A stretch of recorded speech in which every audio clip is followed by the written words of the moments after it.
Bạn cùng phòng là Hoa Khôi nhưng chân có mùi khó chịu, làm cả ký túc xá đều ám mùi. Tớ tốt bụng khuyên cậu ấy để giày ra ban công cho thoáng khí. Thậm chí còn tặng cậu ấy thuốc trị nấm chân, nhưng cậu ấy lại thừa lúc tớ ngủ. Cố tình dùng tất bẩn bịt mũi tớ, khiến tớ bị nhiễm viêm phổi. Đợi khi tớ nhập viện, cậu ấy còn tung tin đồn rằng tớ sống không trong sạch, bị bệnh truyền nhiễm. Đợi đến khi danh tiếng của tớ hoàn toàn bị hủy hoại, cậu ấy trực tiếp rút ống thở oxy của tớ. Đều tại cậu cứ đi nói khắp nơi rằng chân tớ hôi, làm tớ mất luôn anh chàng nhà giàu, tên su nịnh chết tiệt. Khi mở mắt ra lần nữa, tớ đã trở về thời điểm khuyên bảo Hôm bạn đó, cùng phòng. Chỉ thấy Hoa Khôi Lưu Như Yên đang khóc trước mặt tớ. Trần An, sao cậu có thể nói chân tớ hôi chứ? Cho dù cậu ghen tị vì tớ xinh hơn cậu, cũng không thể vu oan người khác như vậy được. Có phải cậu muốn tớ nhảy lầu từ ban công? Cậu mới chịu xin lỗi tớ không? Nói xong, Lưu Như Yên bắt đầu bước ra ban công. Hai bạn cùng phòng khác vội vàng kéo Lưu Như Yên lại. Như Yên, cậu đừng kêu tại Trần An. Cậu ấy quá nhạy cảm rồi. Lúc này, tớ mới chợt tỉnh ngộ, nhận ra rằng mình đã tái sinh. Lưu Như Yên là Hoa Khôi của trường chúng tớ. Mỗi ngày cô ấy đều ăn mặc rất xinh đẹp, nhưng trong ký túc xá thì lại rất bừa bộn. Áo lót và tất không giặt vứt lung tung khắp nơi. Chân của cô ấy còn mắc bệnh nấm, mùi rất nặng, khủng khiếp như vũ khí hóa học. Kiếp trước, tớ đã khuyên cô ấy chữa trị chân, nhưng cô ấy lại ghi thù và khiến tớ gặp kết cục bi thảm. Vì vậy, kiếp này tớ quyết định không can thiệp nữa. Tớ mỉm cười với Lưu Như Yên và nói, ai bảo chân cậu hôi chứ? Chân tiên nữ thì thơm tho cả mà. Những bạn cùng phòng khác nghe xong đều ngạc nhiên. Tớ tiếp tục diễn sâu. Vừa rồi tớ chỉ khen Như Yên giống cô vợ bé nhỏ thôi. Các cậu làm gì mà hốt hoảng thế? Phòng bên cạnh nấu lẩu cá chua cay hơi nặng mùi một chút. Đừng trách tớ nói lời khó nghe nhé. Nói đến đây, tớ giả vờ ngạc nhiên. Không lẽ Như Yên thật sự có giải thưởng nào à? Lưu Như Yên nghe xong liền ngừng khóc. Cô ấy vội vàng cầm điện thoại lên. Lúc này, cô ấy đang nói chuyện với chàng trai si tình số 1. Cô ấy bắt đầu nói giọng ngọt ngào. Anh yêu, anh nghe thấy chưa? Em đâu phải loại con gái chân hôi đâu. Em là vợ bé nhỏ của anh mà. Không biết ai xấu tính. Nấu lẩu cá chua cay trong ký túc xá, khiến em suýt bị bạn cùng phòng hiểu lầm. Sau đó, cô ấy cởi giày ra. Vừa gãi chân vừa cười đùa với anh chàng nhà giàu. Em buồn quá à? Cần anh yêu gửi phong bì lớn mới hết buồn được. Hai bạn cùng phòng khác, Trung Yến và Vương Tân Nhiên, sắc mặt lập tức thay đổi. Rất nhanh sau đó, họ không còn đứng về phía Lưu Như Yên nữa. Họ chất vấn tớ, An, sao cậu lại bỏ cuộc rồi? Không phải đã nói là sẽ bắt Lưu Như Yên vứt đôi giày đó đi sao? Đúng vậy, An, cậu nên cứng rắn hơn chứ. Đúng lúc cô ta đang nói chuyện với bố của anh chàng nhà giàu. Hãy để anh ta nhìn rõ bộ mặt thật của cô ta. Nhưng tớ lại không trả lời tin nhắn. Trung Yến không nhịn được, mắng, con bé chết tiệt. Cậu nói gì đi chứ? Tớ trả lời trong nhóm chat. Các cậu đều nói Lưu Như Yên chân hôi. Sao tớ không ngửi thấy gì cả?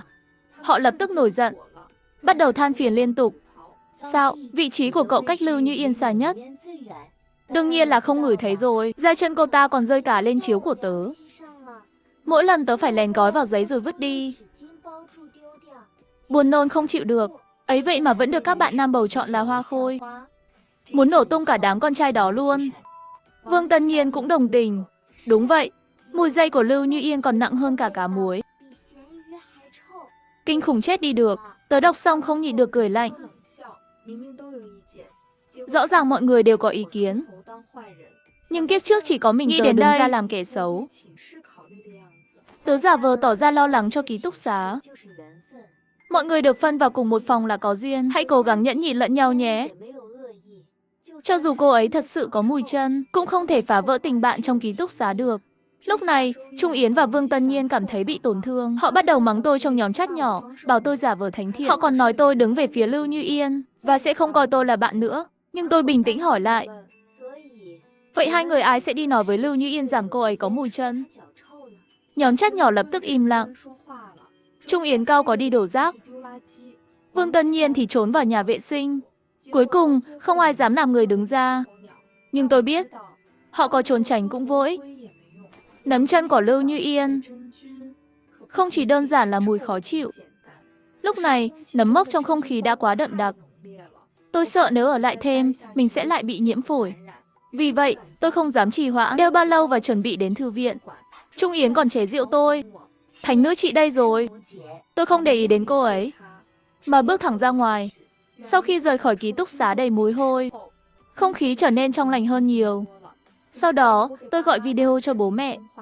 Kiếp trước, tôi ra đi đột ngột, chưa kịp gặp bố mẹ lần cuối. Lúc này, nhìn thấy bố mẹ vui vẻ, tôi không kìm được mà rơi nước mắt. Sao thế con gái? Ở trường bị ấm ức gì à? Tôi kể với bố mẹ về chuyện bạn cùng phòng có mùi chân. Nghe xong, mẹ tôi cũng than phiền. Con gái nhà người ta, sao lại không giữ vệ sinh như vậy chứ? Bố con trước đây cũng bị chân hôi, nhưng thầy tất thường xuyên vào bôi thuốc. Rất nhanh là hết mùi. À, các con có thể đổi ký túc xá không? Đừng để cô ta lây nhiễm sang con. Mẹ tôi cũng gợi ý, không thì chuyển ra ngoài ở đi, tránh gặp phải những bạn cùng phòng khác. Hai bên đồng ý ngay lập tức. Họ chuyển tiền thuê nhà cho tôi.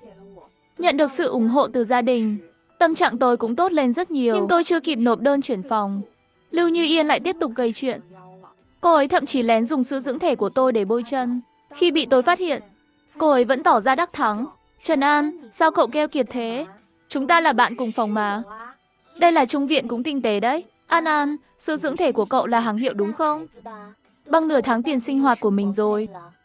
Cậu có đủ tiền bồi thường không? Nghe đến chuyện bồi thường, Lưu Như Yên lo lắng. Cậu nghĩ tôi muốn dùng đồ của cậu chắc? Chẳng qua anh trai thích mùi hoa đào, nên tôi mới miễn cưỡng dùng thôi. Nói xong, cô ấy đột nhiên nhìn chằm chằm vào tôi. Trần An, đừng nói cậu có ý với anh trai nhé.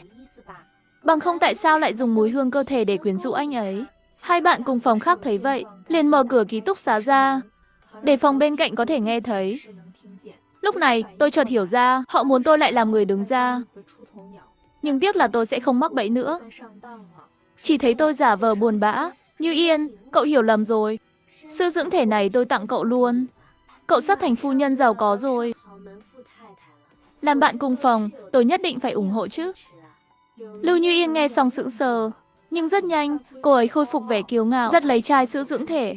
Còn tôi thì thầm cười lạnh trong lòng. Kiếp trước, thương hiệu sữa dưỡng thể này bị phanh phui là chứa 6 khuẩn vượt mức, còn có cả thành phần gây ung thư. Giờ đây, nó sẽ là cặp đôi hoàn hảo với đôi chân độc của Lưu Như Yên.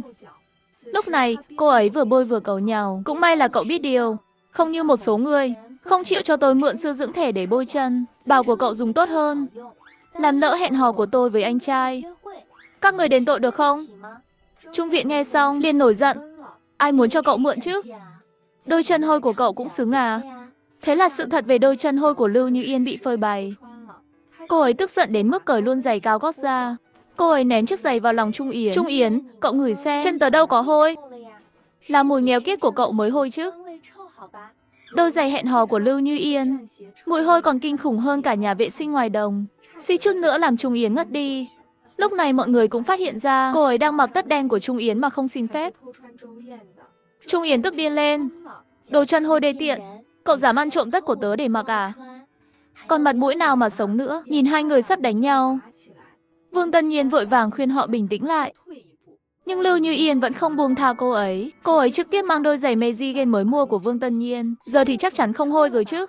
Chỉ có mấy người lắm chuyện thôi. Sau đó, cô ấy đóng sầm cửa rời đi. Đêm hôm đó, tôi nghĩ sẽ là một đêm bình yên.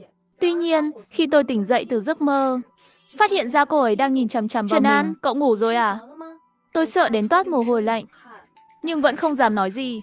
Quả nhiên, Lưu Như Yên bắt đầu lẩm bẩm một mình. Rốt cuộc là ai cứ đi nói chân tớ hôi, khiến anh trai biết được. Bỗng nhiên cô ấy nghĩ ra điều gì đó. Chắc chắn là Trung Yến, đồ đê tiện, ghen tị vì tớ có anh chàng nhà giàu theo đuổi. Sau đó, cô ấy cầm chiếc tất vừa dùng xong, ép chặt vào mũi của Trung Yến, còn thắt một nút trên đầu cô ấy, để nó không rơi ra. Làm xong tất cả những việc này, cô ấy lại kéo quần lót của Vương Tân Nhiên đang phơi, dùng để lau chân. Hình ảnh đó quá kinh khủng. Tôi không dám nhìn thêm. Đến sáng hôm sau, tôi bị tiếng hét thảm thiết của Trung Yến đánh thức. Đôi tất hôi của ai đây? Vương Tân Nhiên cũng khóc. Quần lót của tớ đâu rồi? Tên biến thái nào đã lấy trộm vậy? Chắc chắn là Lưu Như Yên làm rồi. Họ la hét muốn tố cáo Lưu Như Yên, để cô ấy thân bại danh liệt. Trung Yến kéo tôi lại. An An, cậu hãy đi báo cáo với giáo viên về Lưu Như Yên. Cậu học giỏi nhất lớp mà. Giáo viên chắc chắn sẽ đồng ý cho Lưu Như Yên chuyển phòng. Vương Tân Nhiên cũng đồng tình. Đúng vậy, tớ sống trong cái tổ chân hôi này. Mỗi lần về ký túc xá đều cảm giác như trời sập. Nhưng tôi vẫn không lay động. Nếu các cậu không hài lòng, tự đi tìm cố vấn học tập đi. Trung Yến giận dữ. Không được, nếu không tố cáo thành công, cô ta trả thù chúng ta thì sao? Nhưng cuối cùng, tôi vẫn không đồng ý. Trung Yến cũng hết cách. Chỉ biết ho và tức giận. Tôi tốt bụng nhắc nhở Trung Yến. Sao cậu cứ ho mãi thế? Hay là đi bệnh viện kiểm tra đi. Cô ấy nổi giận, việc của cậu à? Không cần cậu giả vờ tốt bụng. Nhưng tôi biết rõ, cô ấy đã ngửi mùi tất hôi cả đêm. Nấm mốc đã bắt đầu phát triển trong phổi cô ấy. Bây giờ không đi bệnh viện, thì chỉ có con đường chết mà thôi.